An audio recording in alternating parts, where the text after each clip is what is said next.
चलो नવો सवाल। रेखा पर सतत विद्युतभार वितरण ने लीधे कोई बिंदु पासे उद्भवता विद्युत क्षेत्रનું सूत्र તારવો। આવા ત્રણ સવાલ આવશે। રેખા પરના, પૃષ્ઠ પરના, કોઈ કદ પરના। હું એક સવાલ સાબિત કરી આપીશ, બાકીના બે તમારે હોમવર્કમાં સાબિત કરવાના છે। આકૃતિ દોરી આપીશ, બાકી તમારે જાતે લખવાના છે, ટ્રાય કરવાનો।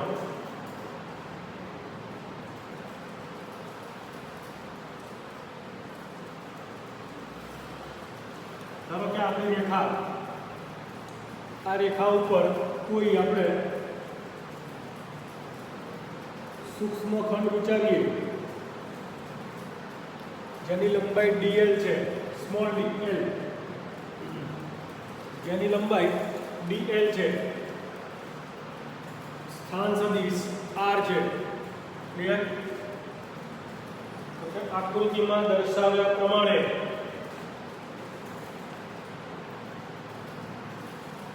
आकृतिमां दर्शाव्या प्रमाणे रेखा ने dl लंबाईना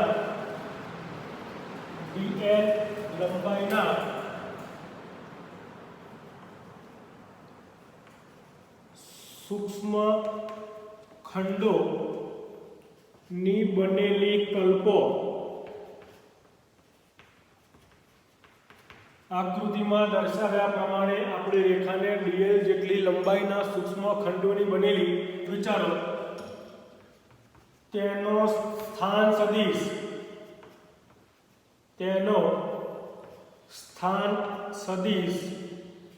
r सदिश छे।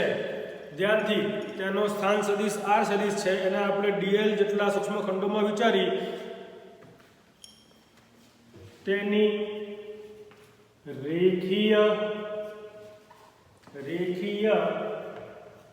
विद्युत भार घनता लेमड़ा छे। तो dl लंबाईना सूक्ष्म खंड पर रहे विद्युत भार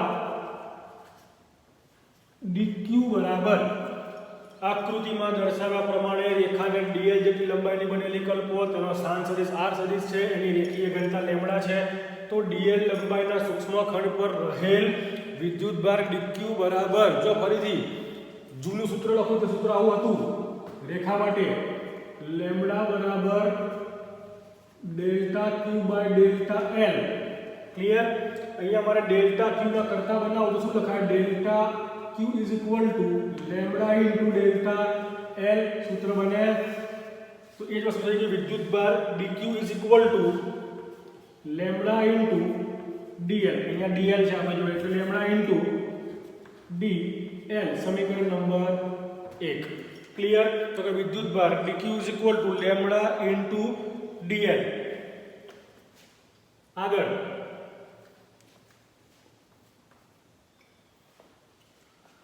dl जेटली सूक्ष्म लंबाईना खंडथी r डैश स्थान सदिश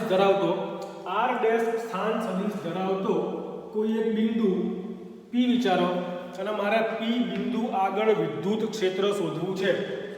સોરી, dl જેટલા સૂક્ષ્મ લંબાઈના ખંડથી r ડેશ અંતર ધરાવતો કોઈ એક बिंदु विचारो जेनो स्थान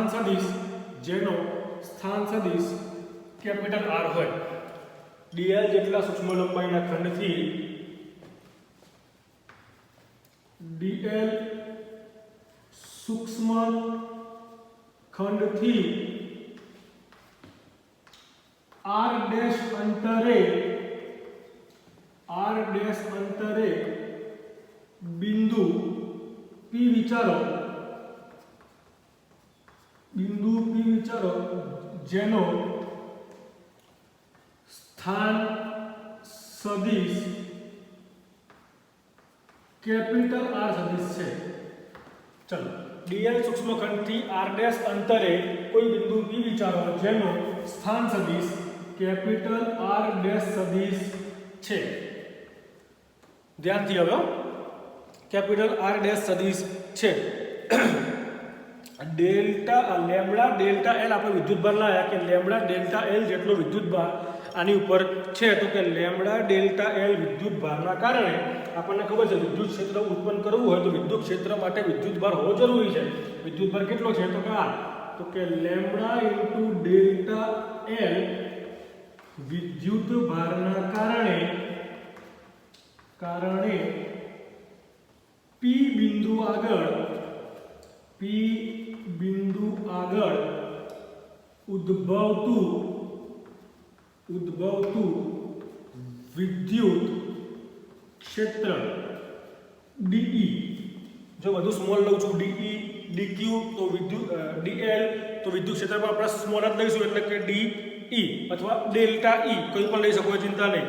તો કે DE ઇઝ ઇક્વલ ટુ ફરીથી વિદ્યુત ક્ષેત્રનું સૂત્ર શું હતું આપણી જોડે? વિદ્યુત ક્ષેત્ર is equal to KQ upon R² into R caret. Clear? તો DE બરાબર K Q એટલે એની કિંમત કેટલી છે? ડેલ્ટા L અપોન અંતર કેટલું છે?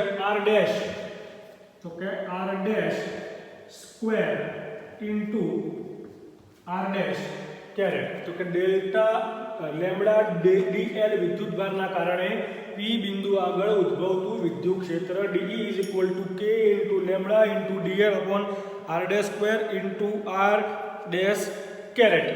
ક્લિયર? દિશા બતાવી છે, પછી બતાવી દેવાની. આ તો એક ખંડના કારણે ઉત્પન્ન થયું.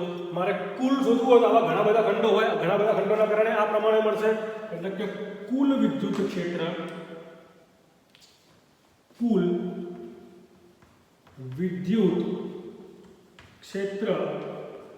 E સદિશ બરાબર કુલ વિદ્યુત ક્ષેત્ર E સદિશ બરાબર આ બધા સૂક્ષ્મ ખંડોનો આપણે કરી દેવાનો સરવાળો કરવો હોય તો સિગ્મા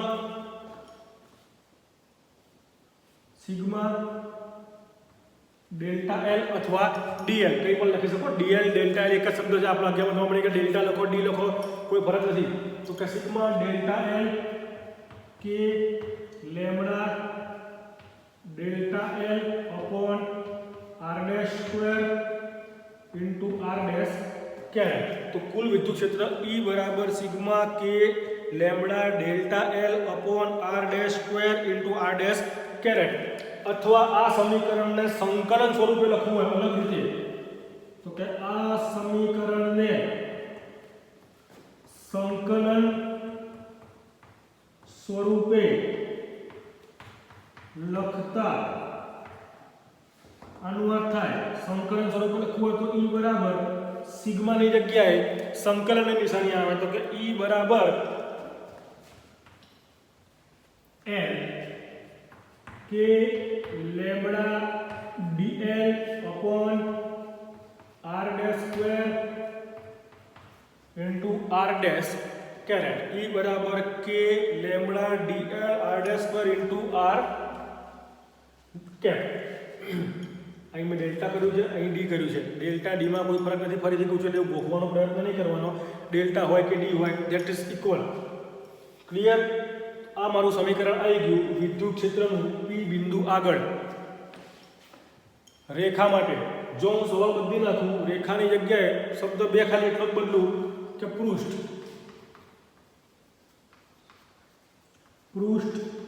માટે, તો તમારે રેખાની જગ્યાએ પૃષ્ઠ કરી નાખવાનું. આકૃતિમાં થોડો ફરક પડશે, બીજો કોઈ પણ પ્રકારનો ફરક પડશે નહીં. તો કોઈ એક પૃષ્ઠ વિચારીએ આપણે આવું.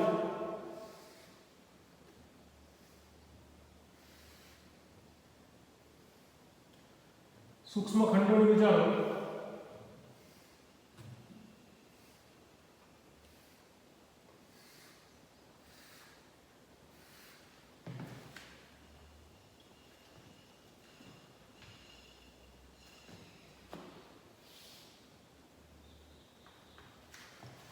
અહીંયા આગળ આપણે કોઈ પણ એક સૂક્ષ્મ ખંડ વિચારી લો. ધારો કે આ વિચારે તો આ અંતર મતલબ આ ભાગ r ડેશ. ક્લિયર? તમારે આખો સવાલ તમારી રીતે બનાવવાનો. આકૃતિમાં દર્શાવ્યા પ્રમાણે રેખાને અહીંયા dl લંબાઈ વિચારી હતી, અહીંયા ક્ષેત્રફળ છે, ક્ષેત્રફળ માટે સૂક્ષ્મખંડ વિચારવાનો આપણે ds. કેટલો? ds. સ્થાન સદિશ r, રેખીય નહીં, પૃષ્ઠ વિદ્યુતભાર ઘનતા લેમ્ડાની જગ્યાએ શું લખતા હતા આપણે? સિગ્મા. તો dq બરાબર લેમ્ડા ઇન્ટુ dl. અહીંયા લેમ્ડાની જગ્યાએ આવશે સિગ્મા, dl ની જગ્યાએ આવશે ds. તો કે સિગ્મા ds. ક્લિયર વસ્તુ?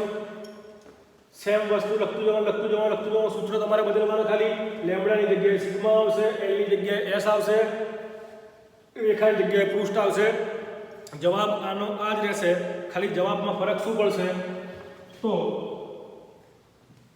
છેલ્લો જવાબ લખું છું તો કે E સદિશ બરાબર ઇન્ટિગ્રેશન ઓફ, અહીં લંબાઈની જગ્યાએ પૃષ્ઠ એટલે કે s, કે તો આવવાનું જ છે, લેમ્ડાની જગ્યાએ સિગ્મા, dl ની જગ્યાએ ds upon r dash square into r dash caret. Clear? તો આ તમારે જાતે કરવાનું. હોમવર્કમાં આકૃતિ દોરો, આ પ્રમાણે લખતા જાઓ, જાતે લખવાનો, સમજવાનો ટ્રાય કરો. અને હજુ એક શબ્દ બદલી નાખું, પૃષ્ઠની જગ્યાએ કદ માટે કહી દઉં.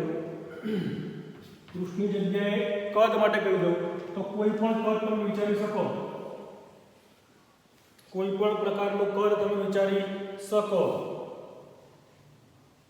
ઓ પી કદની અંદર, આ કોઈ કદની અંદર તમે કોઈ બીજો કદ વિચારી લો. આ ભૈયા r ડેશ. ક્લિયર? આનો સ્થાન સદિશ કેપિટલ R, આનો સ્થાન સદિશ કેપિટલ R. આટલું તમે વિચારી લીધું. સેમ વસ્તુ આકૃતિમાં દર્શાવ્યા પ્રમાણે રેખાની જગ્યાએ કદ, dl ની જગ્યાએ સૂક્ષ્મ કદ, તો અહીંયા શબ્દ આવશે dv અને અહીંયા આવશે રો. બનાવતા જાઓ.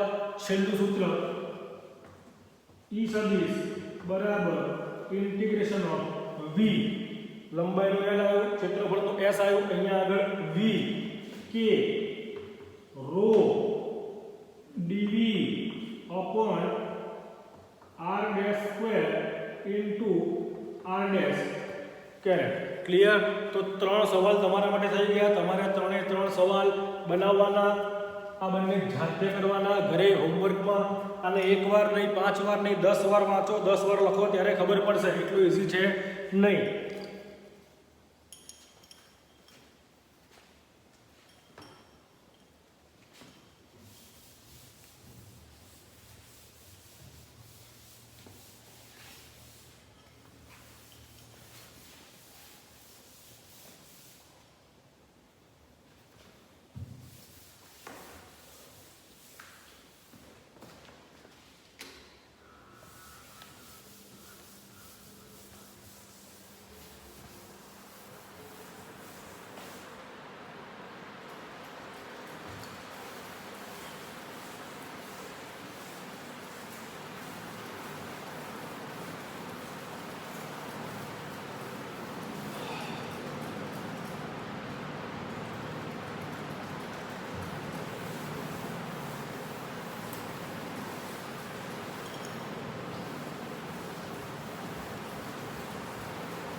નવો સવાલ, મોસ્ટ આઈએમપી સવાલ.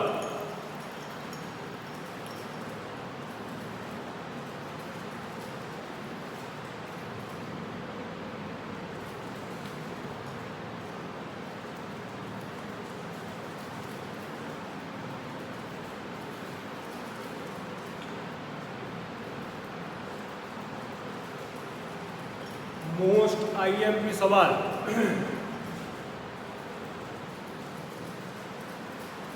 કેન્દ્ર પર રહેલા કેન્દ્ર પર રહેલા બિંદુવત q વિદ્યુત ભાર ને ઘેરતા r ત્રિજ્યાના કેન્દ્ર પર રહેલા બિંદુવત q વિદ્યુત ભારને ઘેરતા r ત્રિજ્યાના ગોળાના ખંડમાંથી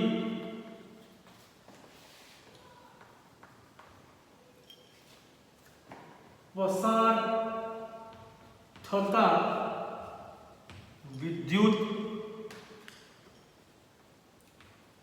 ફ્લક્સ પરથી ગૌસનો નિયમ મેળવો. ગૌસનો નિયમ મેળવો. ગૌસનો નિયમ બહુ ઇમ્પોર્ટન્ટ છે દાખલાઓ માટે, થિયરી માટે, ઘણા બધા સૂત્રો માટે. શું કીધું છે કે ગોળાના કેન્દ્ર પર રહેલા બિંદુવત વિદ્યુત ભાર q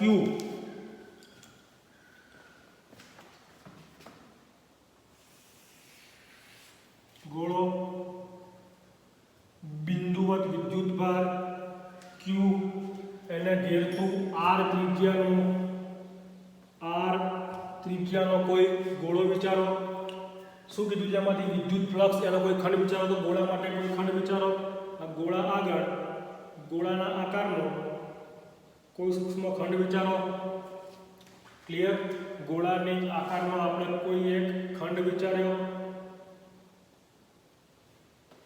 એમાંથી પસાર થતું વિદ્યુત ફ્લક્સ એટલે શું આપણે ભણી ગયા કે ભાઈ તમે કોઈ વિદ્યુત ક્ષેત્રને લંબ કોઈ પૃષ્ઠ મૂકો તો પૃષ્ઠમાંથી પસાર થતી વિદ્યુત ક્ષેત્ર રેખાઓની સંખ્યાને ગોળાનું વિદ્યુતીય ફ્લક્સ કહે છે. ગોળાનું નહીં, મતલબ જે તમારું પૃષ્ઠ એનું વિદ્યુતીય ફ્લક્સ કહે છે.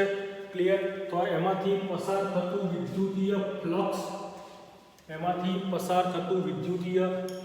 તમારે શોધવાનું છે. આ તમારું વિદ્યુત ક્ષેત્ર, આ તમારા ગોળાનું જે સૂક્ષ્મ ખંડ વિચાર્યો એનું ક્ષેત્રફળ ડેલ્ટા એસ, બરોબર છે. ખંડમાંથી પસાર થતું વિદ્યુત ક્ષેત્ર E સદિશ, પેલું ડેલ્ટા એસ સદિશ. ચલો લખીએ.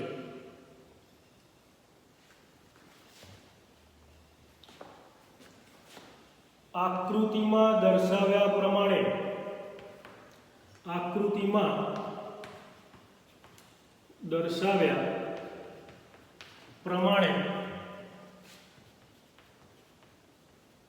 કેન્દ્ર પર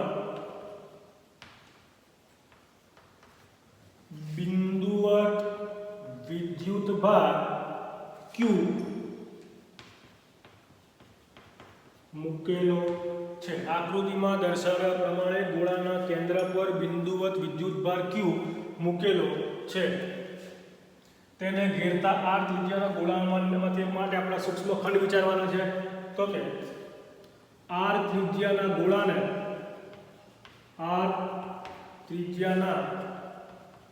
ગોળાને ડેલ્ટા s જેટલા સૂક્ષ્મ ખંડોનો બનેલો કલ્પો.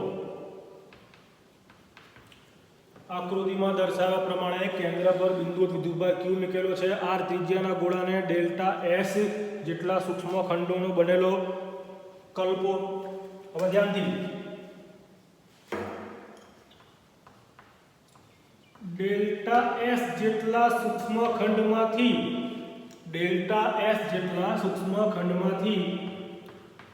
પસાર થતું વિદ્યુતીય ફ્લક્સ ફાઈ, સૂક્ષ્મ ખંડ છે એટલે ડી ફાઈ, વિદ્યુતીય ફ્લક્સ માટે ફાઈ વાપરતા હતા. તો કહો ડેલ્ટા એક્સ જેટલા સૂક્ષ્મ ખંડમાંથી પસાર થતું વિદ્યુતીય ફ્લક્સ ડી ફાઈ બરાબર સૂત્ર શું હતું?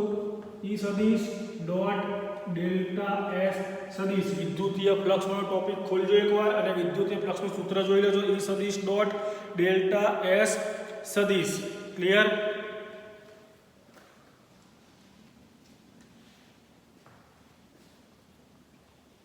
પરંતુ જો અમે ડી5 એટલા માટે લખ્યું છે કે સૂક્ષ્મખંડ વિચારો છે, સૂક્ષ્મખંડ માટે ડેલ્ટા એસ, તેમાંથી પસાર થતું ફ્લક્સ પણ સૂક્ષ્મ જ હોય એટલા માટે આપણે એને સૂક્ષ્મ લખેલું છે. ક્લિયર? પરંતુ ઈ બરાબર ઈનું સૂત્ર શું છે? ઈ એટલે કે વિદ્યુત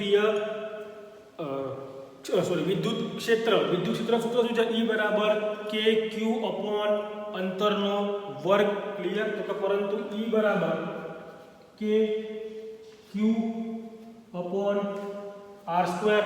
આનો હું કહી દઉં સમીકરણ નંબર 1, આનો હું કહી દઉં સમીકરણ નંબર 2. આ ઈ ની કિંમત જો હું અહીંયા મૂકવા જાઉં તો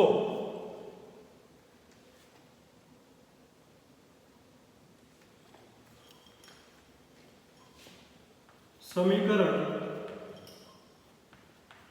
2 ની કિંમત 1 માં મૂકતા સોરી એક થોડુંક સુધારો કરજો. અહીંયા ડેલ્ટા લખ્યું છે તો અહીંયા ડેલ્ટા લખજો.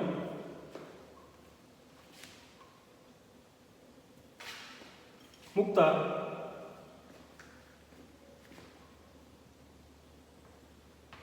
ડેલ્ટા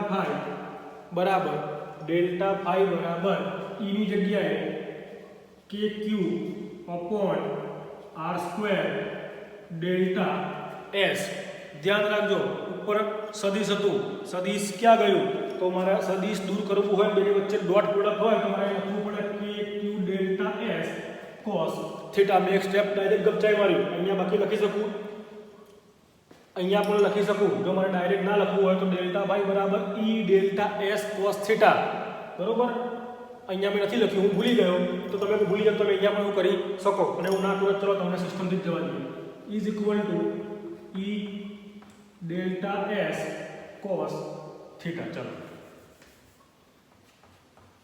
સમીકરણ નંબર 1. બરાબર? ઈ ની કિંમત k q by r square delta S cos theta.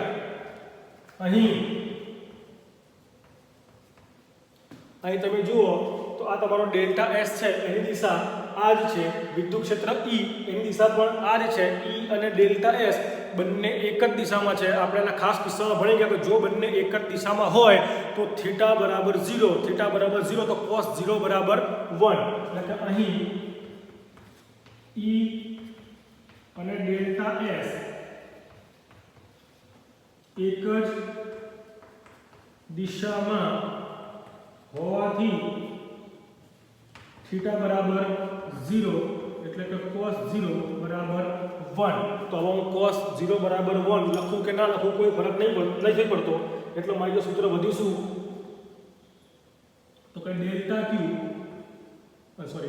Phi is equal to k q upon r square into delta S. સમીકરણ નંબર 3.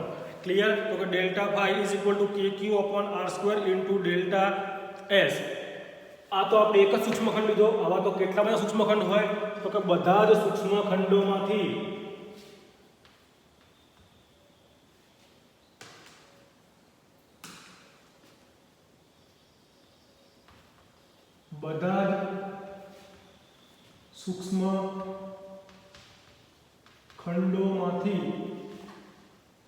પસાર થતું કુલ ફ્લક્સ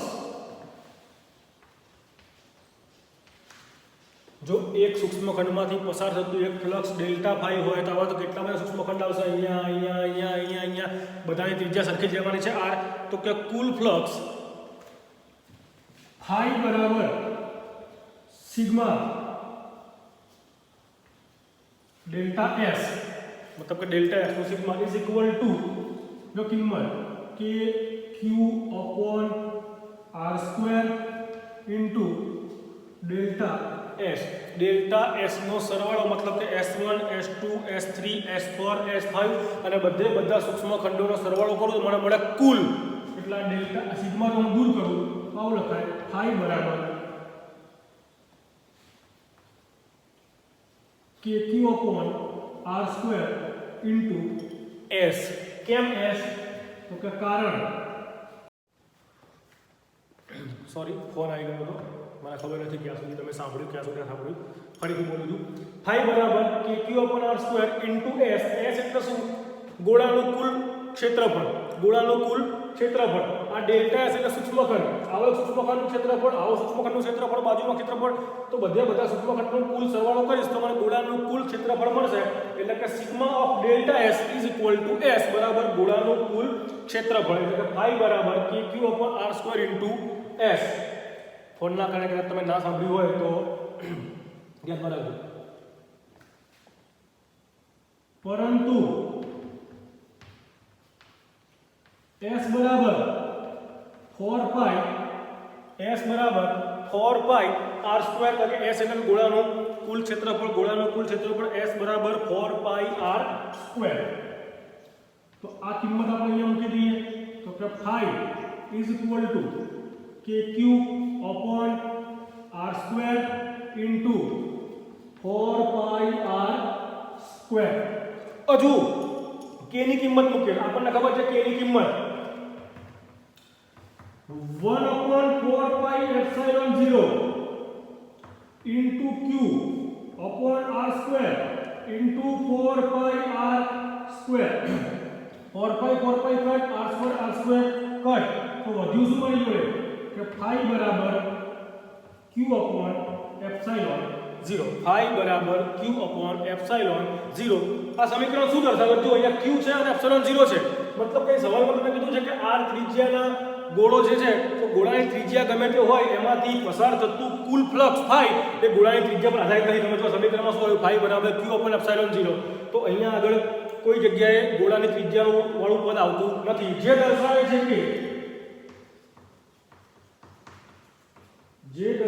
છે કે ગોળામાંથી પસાર થતું ફ્લક્સ ગોળાની ત્રિજ્યા પર આધાર રાખતું નથી અથવા ગોળાની ત્રિજ્યા ઉપર આધારિત નથી. ગોળામાંથી પસાર થતું કુલ ફ્લક્સ એ ગોળાની ત્રિજ્યા પર આધારિત નથી. આ સવાલ અધૂરો છે, હજુ થોડુંક લખવાનું છે, પણ એ કાલે લખીશું.